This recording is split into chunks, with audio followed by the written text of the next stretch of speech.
23. 스포츠와 독서에 활용되는 포토포커스 수련 방법 정리 공개. 1단계. 점이 든 손가락을 사용하든 배후 1에서 2m 떨어진 물체를 보면 점이나 손가락이 두 개로 보일 것입니다. 바로 그 상태가 포토포커스 시선 처리되고 있는 상태입니다. 실제로 책을 사용할 때는 문자 내용들이 양눈에 인식되면 안 됩니다. 이에 1단계. 100% 확실한 포토포커스 시선 처리가 되고 있는지는 스틸 포커스 영상으로 확인할 수 있습니다.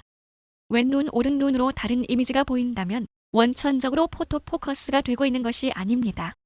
그렇다고 같은 이미지가 보여야 하는데 만일 책의 문자일 경우 같은 문자가 보이는 상태라면 이 역시 문자를 인식하는 상태이기 때문에 실격입니다. 문자가 아닌 일반적인 물체 이미지라면 무의식 영역으로 들어간다 할지라도 대충 인식이 됩니다. 포토포커스에서 정말 중요한 것은 문자인데 이 문자는 초점을 맞춰 제대로 보지 않으면 인식되지 않습니다. 이런 문자를 포토포커스로 두뇌의 무의식 영역과 연결된 망막 주변부로 받아들여야 합니다. 완전한 포토포커스 시선 처리가 아니면 적어도 포토포커스 효과는 나타나지 않습니다. 실제로 INFE1, 2등으로 테스트해보면 좌우 눈으로 문자 내용이 언뜻 들어옵니다. 그것도 좌우 다른 이미지로. 동시에 좌우가 똑같게 보인다면 포토포커스를 떠나서 양쪽 눈을 따로 움직일 수 있다는 말인데 특별한 훈련을 하지 않으면 불가능합니다. 양눈 따로 놀기로 속독이든 동체 시력이든 중요합니다만 차차 언급해 가는 것으로 하겠습니다. 이에 2단계. 시야가 대폭 넓어지는 것을 확인하는 단계입니다. 일반적인 속독 수련으로는 단지 시폭이 넓어지고 그 시폭이 면적 기준으로 25배 확장된다고 해도 전체 시야를 놓고 보면 미미한 것이 사실입니다. 눈 앞에 펼쳐지는 전체 전경을 비록 무의식 위주로 받아들이는 방법이 포토포커스입니다. 그렇지만 일반 물체인 경우 의식적으로 인식되는 것이 불가피합니다. 의식 반 무의식 반이라고 할 수도 있습니다. 일상생활이나 스포츠 분야에서 100% 무의식이란 의미가 없고 오히려 의식이 주종을 이루고 무의식이 간간히 활용되는 형태여야 할 것입니다. 수련이라기보다는 확인 차원에서 차들이 천천히 다니는 길 옆에서 바로 앞에 차를 일반적인 초점 맞추기로 보다가 포토포커스로 전환하는 것을 반복해 보면 포토포커스의 효과를 확인할 수 있습니다. 책을 볼 때도 초점을 페이지면에 맞추어 보면 아무리 시폭이 넓어도 손바닥 크기 이상이 되기 어렵습니다. 3만 번씩 성경을 보다 보면 한 페이지가 순식간에 들어오지만 그것은 반복에 의한 다른 효과이고 일반화된 개념이 아니고 따로 취급해야 할 사항입니다. 포토포커스를 제대로 하면 전체 페이지가 눈에 들어옵니다. 단, 인식이 안 되고 무의식 영역으로 들어오는 것입니다. 인식이 0%가 될수록 포토포커스 효과는 극대화됩니다. 인식이 1%라도 되면 포토포커스 효과는 10% 이상씩 떨어질 것입니다. 더구나 10% 이상 인식이 되면 포토포커스 효과는 90% 이상 떨어진다고 할 수 있습니다. 우리가 책을 보통의 방법으로 보면 눈에 들어 오는 1초당 10여자는 스틸 포커스 된다고 할 수 있고 다른 글자들은 포토포커스 되는 것이지만 스틸 포커스라는 인식 작용이 너무 크므로 다른 글자에 대한 포토포커스 효과는 10%도 안 될 것으로 추정하고 있습니다. 물론 이것도 수천 번 이상 반복하면 나름대로 누적 효과는 있게 됩니다. 어쨌든 100%에 가깝지 않으면 급격히 효과가 떨어진다고 할 수 있습니다. 그러니 자꾸 제대로 되고 있나 궁금해하면서 문자 내용을 확인하려고 할 필요가 없습니다. 물론 자신의 의지와는 다르게 두뇌 자체도 뭔 내용인지 확인하려는 본능이 작동하여 좌우 눈이 각각 그것을 무의식적으로 확인하기도 하는 것 같습니다. 이런 무의식 작용에 의한 습관조차도 고쳐야 하니 쉬운 것이 아닙니다. 기본 시선 처리 방법은 한두 시간이면 숙달되고 몇 개월 지나면 순식간에 포토포커스와 스틸 포커스를 상호 전환할 수 있게도 되지만 완벽한 포토포커스에 도달하기 위해서는 F21, 2등으로 수시로 체크하는 것이 좋습니다. 페이지가 0.03 0.3초 단위로 넘어가야 확인이 용이하므로 책보다는 컴퓨터 등을 활용하는 것이 좋습니다. 3단계. 실전 단계입니다. 운동에 있어서는 순간적으로는 100% 포토포커스가 요구될 수도 있지만 기본적으로는 시선을 맞추어 보는 것이 좋습니다. 좌우 눈이 각각 따로 다른 물체를 보고 각각 해석할 수 있는 능력만 있어도 몇 배 위력을 나타낼 수 있습니다. 스틸 포커스, 크롤 포커스, 포토 포커스와 소리까지 감안하면 좋은 결과가 나타날 것입니다. 당장 혼자 테스트할 수 있는 것은 500원 야구 연습장입니다. 탁구도 좋습니다. 어느 분은 여러 명에게 매를 맞은 적이 있는데 속독 수련 덕분에 적어도 동시에 날아오는 주먹들이 한꺼번에 보였다는 말을 했습니다. 얻어맞아서 안타깝지만 그 다음 단계로 그 주먹들을 피하고 더 나아가 주먹과 발을 동시에 날릴 수 있는 훈련을 한다면 더 이상 매를 맞고 다니지는 않게 될 것입니다. 포토포커스는 망막 주변부를 활용하는데 이 부분은 다른 것은 몰라도 움직이는 물체에 대하여 민감하게 반응한다고 합니다.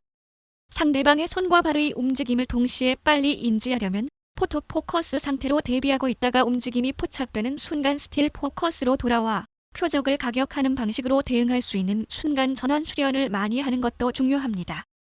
격투기에도 적용하고 스포츠에도 다양하게 적용할 수 있습니다. 독서를 효율적으로 하는데 활용할 수 있습니다. 인터넷에는 수만 건의 소설 데이터가 흘러다닙니다. 이런 데이터를 마이크로소프트 워드로 잘 정리하여 키보드 페이지 다운 키를 누르면서 보면 분당 100만 자 이상의 속도로 볼 수 있습니다. 성공의 관건은 완벽한 포토포커스 시선 처리입니다. 포토 리딩 책을 보면 포토포커스 전으로 다양한 과정이 있는 것을 알 수 있습니다. 그렇지만 수십 번도 쉽게 통독할 수 있다면 이런 과정이 의미 없다고 생각합니다. 책을 넘겨가면서 본다면야 넘기는 작업도 부담되어 어떻게든 한두 번에 끝내기 위하여 전후 이해 과정이 필요하지만 넘기는 작업에 노력이 거의 들어가지 않는다면 문제될 것이 없다는 것입니다. 인터넷에 흘러다니는 텍스트들은 아마도 스캐닝을 하여 텍스트화한 것 같습니다. 그래서 한 줄당 일정 길이로 되어 있습니다. 이 길이가 워드를 화면에 꽉 채웠을 때의 폭과 일치하도록 문자 크기를 조정하는 식으로 하면 작업이 그렇게 힘이 들지 않습니다. 수험생의 경우 어머니에게 해달라고 하는 것도 좋을 것 같습니다. 정답을 낸 사람은 그 순간 세계 학습계의 지존이 되는 것입니다. 속독 능력 향상을 위한 단어 친화력 향상을 위하여 기억, 니은 등의 단어 구성 요소에 친숙한 것이 중요하다고 했습니다. 아울러 각약어교 등 우리가 익숙한 글자 내지는 우리가 사용하는 글자를 선별해 보니 약 1100개가 되는 것을 알 수 있었는데 이를 부단히 반복하여 보는 것만으로도 속독 능력이 향상될 수 있습니다. 1초당 30개를 볼 수 있는 특수 영상을 제작하면 40초 이내에 일독이 됩니다. 여기서 말하는 일독이란 두뇌에 명확히 각인하는 작업을 말합니다. 한 번에 끝내는 사람도 있을 수 있고 적어도 100번 이상 반복하는 것으로 전에 없는 속독 능력이 향상됩니다. 이렇게 세부적으로 분석하여 치밀하게 접근하면 이루지 못할 일이 없습니다. 지식보다 더 강력한 것이 아이디어입니다. 100명의 박사보다 1명의 아이디어맨이 더 큰 위력을 종종 발휘합니다. 아이웰은 아이디어에 아이디어를 더하여 이루어지고 있습니다. 35년간 3,500개 아이디어를 메모한 두뇌를 가지고 아이웰의 아이디어를 쏟아붓고 있습니다. 그 누구도 흉내낼 수 없는 작품이 나올 수밖에 없습니다. 가장 이상적인 전자북 개념을 제시하고 있기도 합니다. 빌 게이츠도 실패했다는 전자북을 아이웰은 속독 분야를 평정하고 이를 전자북에 부과하는 것으로 성공하고 있습니다. 아직 저는 이런 주장을 하지 않고 있습니다. 이를테면 3개월이면 늦다, 일주일 이내여야 한다는 식 말입니다. 혹 그런 사람이 1000에 하나는 있을 수도 있습니다. 문제는 적어도 30% 이상은 그럴 수 있는 방법론이 되어야 한다는 것입니다. 기타를 익히다 보면 지질이 안 되다가 어느 날 갑자기 10% 정도 진보하는 것을 알 수 있습니다. 속독 수련 및 두뇌 개발 수련도 마찬가지로 꾸준히 하다 보면 어느 날 갑자기 몇십 향상되는 것을 경험할 수 있습니다. 두뇌는 특별히 어느 날 갑자기 확 열리는 수가 있습니다. 생각을 바꾸는 것으로도 될 수 있고 뭔가 생체적인 급격한 변화가 있어도 될 수 있습니다. 저는 일단 2년을 맥시멈으로 보아야 한다고 생각합니다. 그 기간이 낭비되는 기간이 아니라 적어도 종전 방법대로 공부하는 것보다는 10배 효과적인 공부를 수행하는 기간이라는 점이 중요합니다. 즉 아이웰은 될 수 있으면 현재 하는 학습을 가속 학습으로 진보시키는 것을 기본으로 합니다. 그래서 사실 10년이 걸려도 낭비가 아닙니다. 단 하루를 해도 그만큼의 효과가 있는 것이 아이웰 학습법입니다. 이런 본질을 이해해야 보다 긍정적인 자세로 어느 날 갑자기 득도하는 체험을 보다 앞당길 수 있습니다. 그렇습니다. 아이웰은 반드시 수련 방식을 초집적화하여 초단 시간 내에 두뇌 세포의 생체 변화와 전기적 특성 변화와 심성 변화를 일으켜 신인류 탄생을 견인차 역할을 하겠습니다. 현재 개발된 1조 100자 크롤 포커스 성경 프로그램만으로도 전에 없는 효과를 얻을 수 있습니다.